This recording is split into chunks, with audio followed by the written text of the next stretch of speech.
태양은 엄밀히 말하면 우리 태양계의 중심이 아닙니다. 그것은 무게중심이라고 불리는 공간에 있어요. 이것은 우리가 어느 행성에 서 있느냐에 따라 달라요. 무게중심은 보통 더 큰 질량을 가진 물체에 가장 가깝습니다. 우리가 지구에 있기 때문에 태양계의 진정한 중심은 태양이지만 태양이 태양계의 정가운데는 아니에요. 목성에서 보면 무게중심은 사실 태양의 표면 밖에 있어요. 목성은 지구보다 318배 크기 때문에 균형이 다릅니다. 행성들은 실제로 태양 주위를 공전하는 것이 아니라 공통 질량 중심 주변을 공전해요. 손가락 끝에 연필의 균형을 잡는다고 상상해보세요. 연필 정가운데를 받쳐야 한쪽으로 기울어지지 않을 거예요. 연필은 질량이 균등하게 분포되어 있기 때문에 모든 것이 쉽게 균형을 맞춘다고 생각할 수 있어요. 특히 우주 공간에서요. 하지만 발가락 끝으로 망치의 균형을 잡아보세요. 발가락이 부러질 수도 있을 거예요. 망치의 진정한 무게중심은 여러분이 잡고 있는 지점보다는 망치 머리에 가까워요. 지구와 태양의 무게중심은 이 망치와 같습니다. 질량 중심이 물체의 중심과 비슷하죠. 현실적으로 만약 태양이 지구 주위를 돈다면 우리의 작고 푸른 지구는 태양만큼 크거나 또는 더 커야 할 거예요. 태양계의 다른 행성들도 무시할 수 없는데, 즉 그들도 우리 주위를 회전해야 한다는 것을 의미하죠. 하지만 고대에는 똑똑한 사람들도 항상 모든 것이 지구 주위를 돈다고 생각했어요. 이것을 지구 중심설이라고 해요. 우리 머리 위에 있는 모든 것들이 우리 주위를 돌고 있는 것처럼 보였기 때문에 그렇게 생각했을 거예요.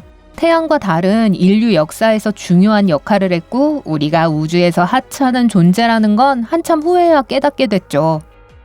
고대 그리스와 중세 시대의 똑똑한 사람들은 우주를 연구하는데 지구 중심설을 사용했어요.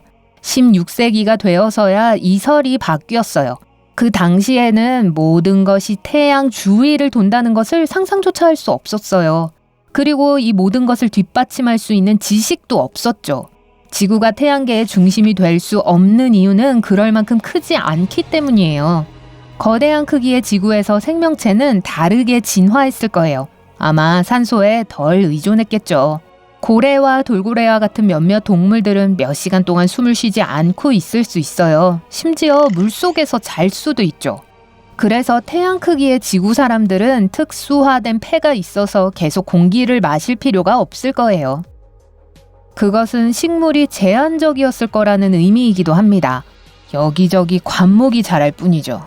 전 세계에는 수조 그루의 나무가 있지만 산소를 생산하는 데 가장 큰 기여를 하는 것은 해양 조류예요. 광대한 바다와 해양에서 그 위에 있는 조류는 우리가 숨쉬는 공기를 펌프질하고 있어요. 지구에는 산소가 그렇게 풍부하지 않았을 테고 우리의 호흡 메커니즘은 다른 행성에서 흔하게 발견되는 가스인 이산화탄소에 의존했을지도 몰라요. 만약 지구가 뜨겁다면 물이 부족할 거예요. 물은 산꼭대기와 같은 지구의 특정 지역에서만 찾을 수 있어요.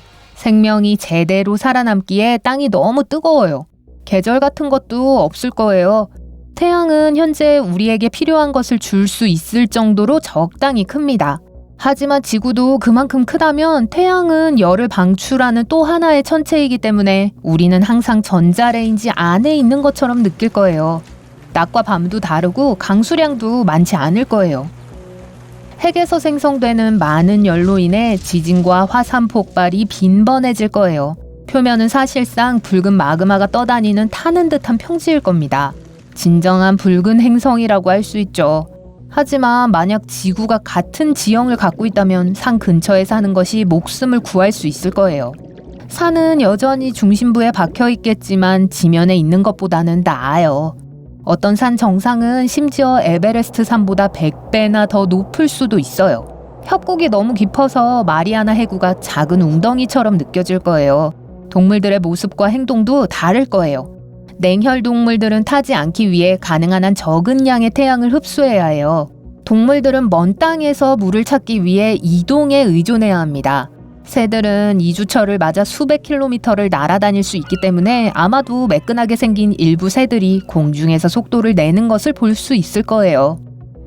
하지만 거대한 크기의 지구에서는 중력이 매우 강하기 때문에 날아다니는 동물들은 비행을 위해 더 가느다란 뼈와 몸통이 필요할 거예요. 진정한 생존자는 미생물입니다. 미생물은 극한의 온도와 압력에서 살 수 있고 한동안 산소 없이도 살 수 있어요. 햇빛을 반사할 달이 없기 때문에 밤은 어두울 거예요. 달은 아마도 태양이 빛나는 곳의 반대편에 있을 거예요. 그래서 달은 영원히 하늘에 떠 있는 공이 될 거예요. 지구의 자전 속도는 적도에서 가장 빨라요. 그래서 만약 모든 행성과 태양이 지구 주위를 돈다면 자전은 그렇게 중요하지 않을 거예요. 새로운 날씨 패턴은 농작물에 좋지 않아요. 인간은 지금과 다르게 진화했을 거예요. 중력이 너무 강해서 더 작고 뚱뚱했겠죠. 그리고 치솟는 기온 때문에 아마도 전 세계의 동굴에서 살 거예요. 가장 강한 사람들은 산으로 이주했을 거예요. 우리는 아마 지금과 같은 진화 경로를 거쳤겠지만 신체적 특징들은 다를 수 있어요. 더위를 이기기 위해 피부색은 다르게 보였을 거예요. 사막 여우는 맹수의 소리를 잘 듣고 타는 듯한 사막의 더위 속에서 몸을 식히기 위해 큰 귀를 가지고 있어요. 후자와 같은 이유로 우리도 지금보다 더 큰 귀를 가질 수도 있어요. 우리는 훨씬 더 강해질 거고 뼈는 더 두꺼워져서 잘 부러지지 않을 거예요. 중력은 우리의 골밀도와 근육량을 발달시키는 중요한 요소 중 하나예요. 이것은 우리가 사냥을 위한 도구가 필요하지 않다는 것을 의미하죠. 이 점은 우리가 알고 있는 청동기 시대와 현대 문명을 지연시켰을 거예요. 식물이 거의 없다면 우리 주변의 포식자들을 찾기 위해 똑바로 서는 것이 그리 필요치 않겠죠. 가장 빨리 달리지도 못했을 거예요. 하지만 이상하게 생긴 늑대떼를 물리칠 수 있을 만큼 강했을 거예요. 그리고 만약 지구가 거대하다면 여러 종의 인간이 고립된 지역에서 지구를 누빌 가능성이 있어요. 어떤 종의 인간들은 발전해서 오늘날 같은 지적인 사상가로 진화하지만 어떤 종은 그대로 남아있을 거예요. 그리고 과거의 일부 생명체들도 여전히 변함없이 남아있겠죠. 상어는 공룡시대부터 존재했을 거예요. 우성이기 때문에 형태를 바꾸거나 적응할 필요가 없어요. 다른 동물들은 고립 덕분에 그대로 남아있을 거예요. 갈라파고스 섬에는 오랜 고립 덕분에 독특한 동물들이 살고 있어요. 적절한 포식자가 주변에 끊임없이 도사리고 있지 않으니 인간을 두려워하지 않죠. 이 새로운 초대형 지구에는 아시아만큼 넓은 지역이 처음 나타났을 때와 똑같은 모습을 유지하고 있는 고립된 동물들로 가득할 거예요. 그 지역의 인간종 또한 이주하거나 어떤 실험도 거치지 않기에 그대로 남아있을 거예요. 식단도 그대로 유지될 것이고 살고 있는 기후에 익숙해질 거예요. 기술은 또한 지구의 다른 지역에서 다르게 발달했을 거예요. 일부 지역은 완전히 고립됐기 때문에 새로운 기계와 발명품에 접근할 수 없어요. 마치 하나의 행성에 다른 시대가 공존하는 것과 같겠죠. 어떤 지역은 매우 발달해서 진실과 답을 찾기 위해 우주로 향할지도 몰라요. 우리의 중력은 우리가 제대로 살고 생명을 발전시키기에 적당해요. 하지만 만약 지구가 목성의 크기로 커진다면 중력은 우리를 뭉개버릴 거예요. 그리고 태양의 크기가 된다면 지구는 행성이 아니라 갈색 외성이 될 것이고 새로운 태양이 될 때까지 끊임없이 타오를 거예요. 현재 우리 우주에서 지구는 매우 작아서 사실상 우리는 사막의 모래 한 알과 같아요. 우주적인 차원에서 우리는 이 우주의 아주 미미한 일부일 뿐이에요.